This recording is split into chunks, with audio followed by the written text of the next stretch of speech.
মাত্র 2 ম্যাচ আগে অর্ধশতক হাঁকানোর পর এবার খেললেন আরও এক বিধ্বংসী ইনিংস। নিউজিল্যান্ডের বিপক্ষে 6টি 4 ও 2টি বিশাল ছক্কায় ব্যাট করেছেন প্রায় 172 স্ট্রাইক রেটে। সাথে সাব্বির রহমান বুঝিয়ে দিলেন এখনই ফুরিয়ে যাননি, জাতীয় দলের নির্বাচকদের জন্যও যেন বার্তা দিয়ে রাখলেন টি-20 ফরম্যাটের জন্য। অস্ট্রেলিয়ার মাটিতে সাব্বিরের এমন বিধ্বংসী ইনিংস ও জাতীয় দলের ফেরার সম্ভাবনা নিয়ে বাকিটা জানবো রিপোর্টে।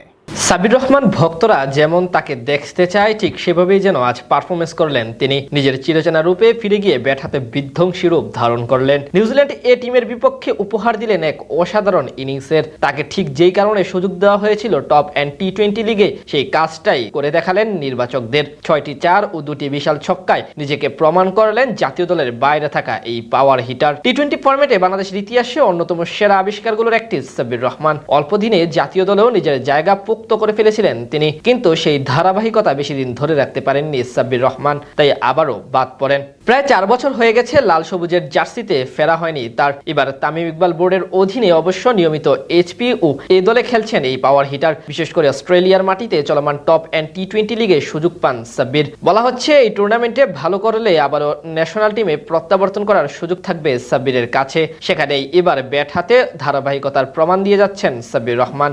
আজ নিউজিল্যান্ড এ টিমের বিপক্ষে অনেকটা চাপের মুখে ব্যাট করতে নামেন তিনি। মাত্র 51 রানে 3 উইকেট হারানোর পর আরিফুল ইসলাম ইথুনকে সাথে নিয়ে বাংলাদেশ এইচপি টিমের হাল ধরেন সাব্বির। প্রথম দিকে বেশ দেখে শুনে খেললেও সময়ের সঙ্গে সঙ্গে ব্যাটের পাওয়ার বাড়ান তিনি। 11তম ওভারে আদিত্য আশুকের বলে ছক্কা মেরে বাউন্ডারির খাতা খোলেন সাব্বির। 15তম ওভারে একই বোলারকে আরও একটি ছক্কা মারেন। ব্যক্তিগত মাত্র 19 বলে 30 রান করা এই ব্যাটার পরের 8 বলে 20 রান নিয়ে মাত্র 27 বলে পূরণ করেন ব্যক্তিগত অর্ধশতক। মাঝে 71 রানে আরিফুল ইসলাম বিদায় নিলেও তাণ্ডব অব্যাহত রাখেন সাব্বির। মাঠের চারপাশে শট খেলে হাঁকাতে থাকেন একের পর এক বাউন্ডারি। এর মাঝে 18তম ওভারে পরপর 4 বলে 3টি বাউন্ডারি মারেন তিনি। শেষ পর্যন্ত 6টি 4 ও 2টি ছক্কার সাহায্যে মাত্র 36 বলে 62 রানের অপরাজিত ইনিংস খেলে মাঠ ছাড়েন সাব্বির। স্ট্রাইক রেট ছিল 170-এর উপরে। বাংলাদেশ 20 ওভার শেষে 181 রানের পুঁজি পায়। এটি অবশ্য এবারের আসরে তার প্রথম অর্ধশতক না।